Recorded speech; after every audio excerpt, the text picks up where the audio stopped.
बच्चों, आज हम लोग कक्षा 8वीं के भूगोल विषय का अध्याय 2 पढ़ेंगे, जिसका शीर्षक है भूमि, मृदा, जल, प्राकृतिक वनस्पति और वन्य जीवन संसाधन। तो पाठ की शुरुआत 2 बच्चों के जीवन और परिवार के बारे में बताकर की गई है। इनमें पहली लड़की है बुधनी, जो हमारे झारखंड राज्य की है। उनके पिता जंगल से फल लकड़ी इकट्ठा कर बाजार में बेचकर परिवार का भरण पोषण करते हैं। भूमि पथरीली होने के कारण केवल बरसात के मौसम में ही वे मक्का तथा रागी जैसे फसल उगा पाते हैं। वहीं दूसरी तरफ पंजाब की एक लड़की है गुरमीत कौर।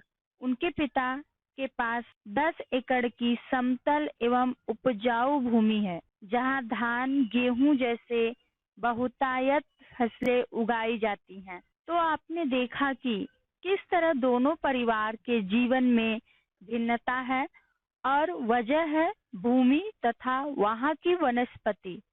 तो बच्चों, आज हम लोग इस अध्याय में इसी भूमि, मृदा तथा जल के बारे में पढ़ेंगे तथा प्राकृतिक वनस्पति और वन्य जीवन के बारे में अगले वीडियो क्लास में करेंगे। तो आइए देखते हैं सबसे पहले भूमि के बारे में। भूमि भूपृष्ठ के कुल क्षेत्रफल का लगभग 30% भाग भूमि है। फिर भी भूमि का सभी भाग आवास योग्य नहीं है।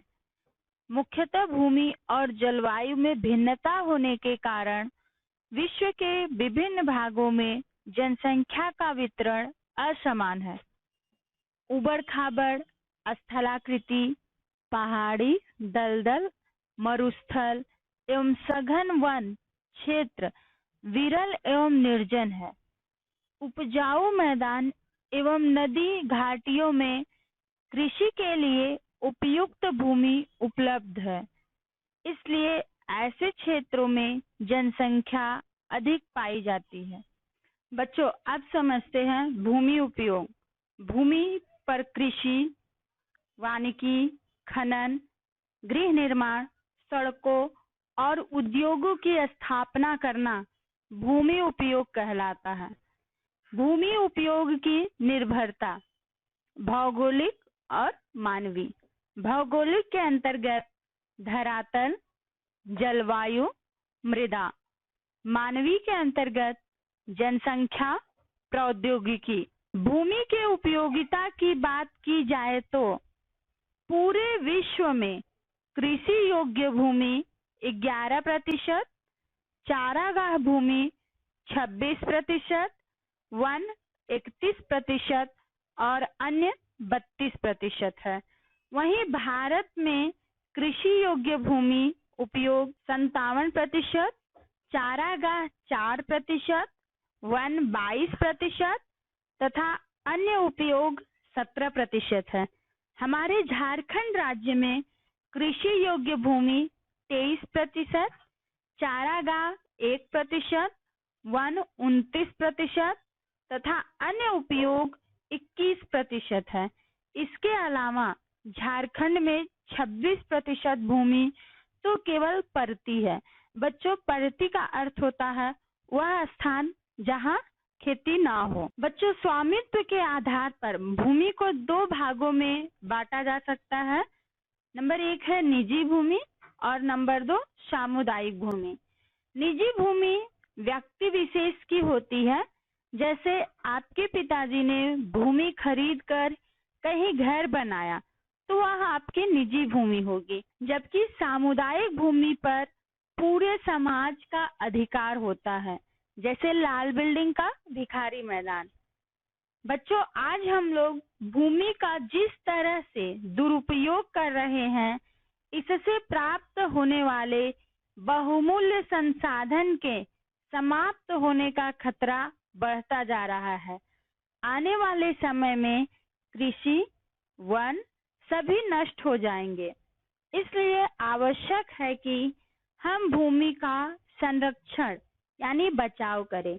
बच्चों, भूमि संरक्षण के लिए हम वन रोपण, अतिचारण पर रोक। अतिचारण का अर्थ होता है बच्चों पशुओं द्वारा अधिक चराना। रासायनिक कीटनाशक एवं उर्वरक का कम उपयोग तथा खनन के बाद खाली खदान को भरना जैसे उपाय अपना सकते हैं। बच्चों, अब मैं आप लोगों से कुछ भूमि के बारे में प्रश्न करती हूँ। बताइए आपने क्या सीखा। इन प्रश्नों के उत्तर अपने नोटबुक में लिखिएगा। प्रश्न नंबर 1, भूपृष्ठ के कुल क्षेत्रफल का कितना प्रतिशत भाग भूमि है? प्रश्न नंबर 2, किस तरह के क्षेत्रों में जनसंख्या अधिक पाई जाती है? प्रश्न नंबर 3, भूमि का उपयोग किन किन कार्यों में होता है? प्रश्न नंबर 4, स्वामित्व के आधार पर भूमि कितने प्रकार की होती है?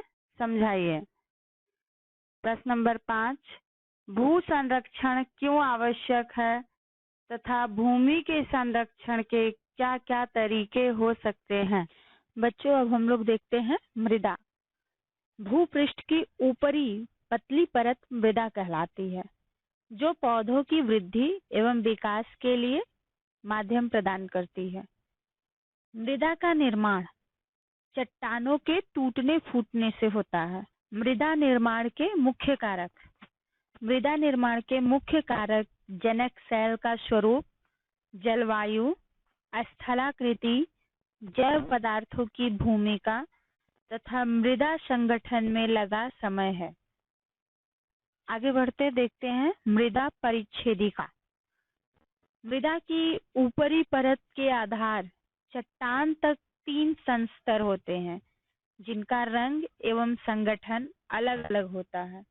आइए चित्र के माध्यम से समझते हैं। मृदा के सबसे ऊपरी परत में ह्यूमस और वनस्पति पाया जाता है।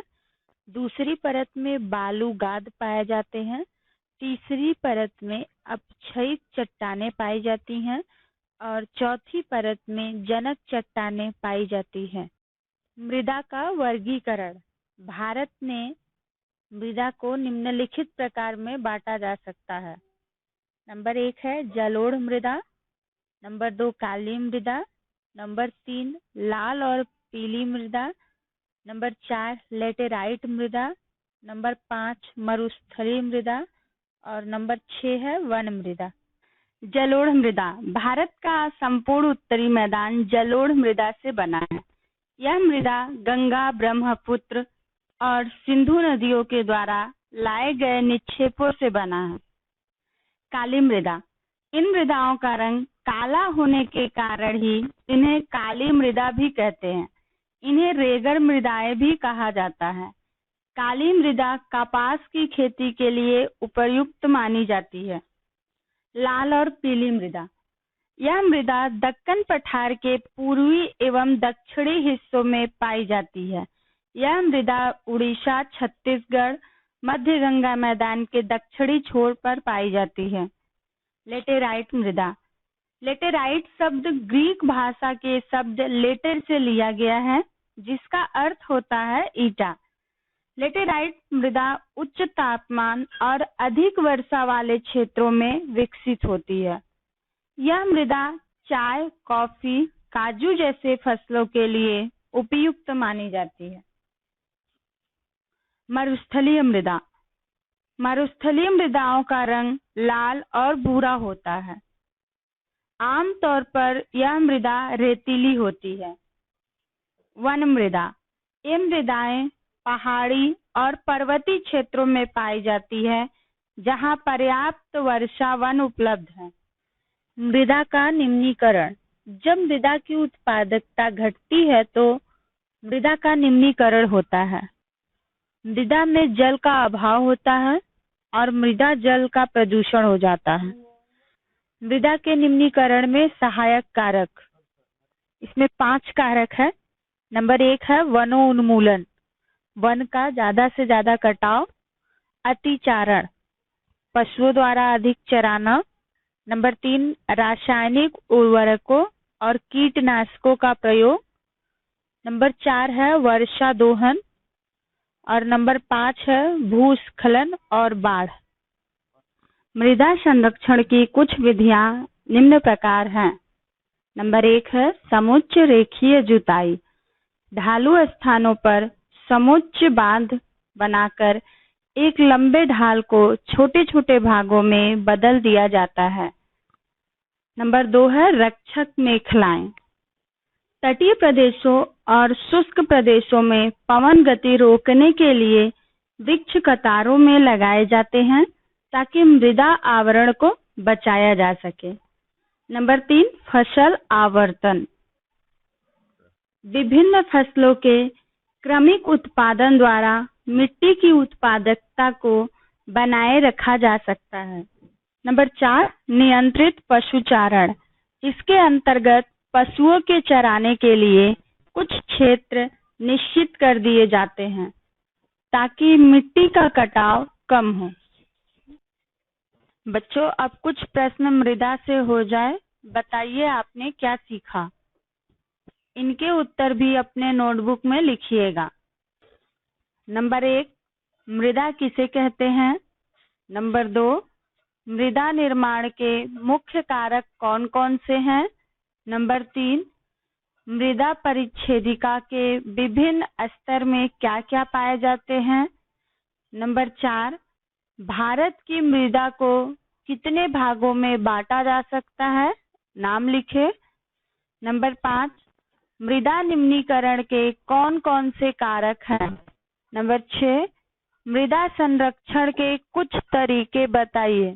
बच्चों, मुझे आशा है कि आप लोगों को यहाँ तक अच्छे से समझ में आ गया होगा। मैंने शुरुआत में जल तक पढ़ाने की बात कही थी, लेकिन वह इस वीडियो को काफी लंबा कर देगा, इसलिए शेष अध्याय हम लोग अगले वीडियो में करेंगे। तब तक watch our video and get educated. धन्यवाद।